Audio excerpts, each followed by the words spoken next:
રામ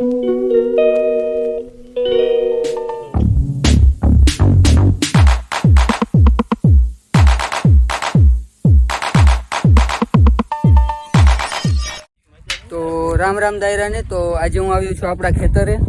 તો ખેતર હું તમને આખું બતાવું છું કેવું છે મારું ખેતર અને કેટલા વીઘા છે એ પણ બતાવી દઉં છું.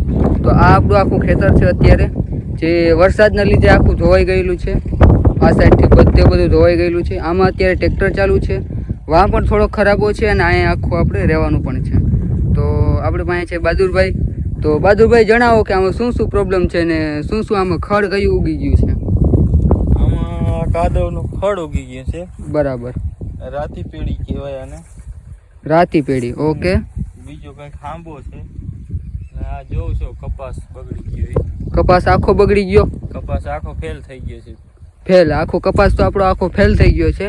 એટલે આપણે અહીંથી એટલામાં તો ટ્રેક્ટર આખું હાંકી લીધેલું છે. એટલો આપણે રાખેલો છે કેમ કે સર્વે કરવા આવશે તો સર્વે માટે જોશે આમાં.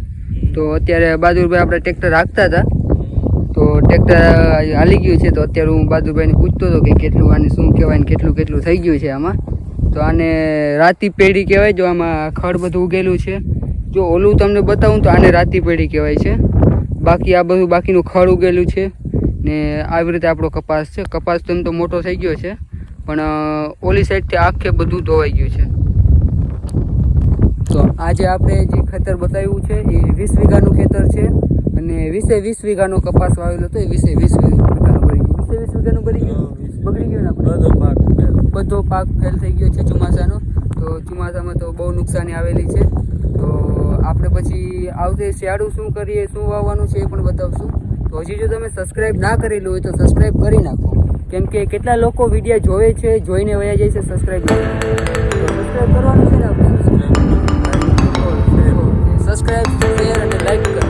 ઓકે, તો આપણે મળીએ. આપણે કાલે જવાના છીએ આપણે સમરસધામ. તો સમરસધામનો વિડીયો આવી જાય.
તો આપણે આવી ગયા છીએ પાછા ઘરે અને ઘરે આવીને આપણો વિડીયો તો કમ્પ્લીટ બની ગયો છે. તો બધા વિડીયો મેં અંદર લગાડી દીધેલા છે અત્યારે.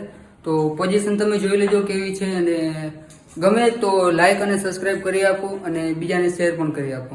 તો આપણે મળીએ કાલે એક નવા વિડીયોમાં. ચલો બાય.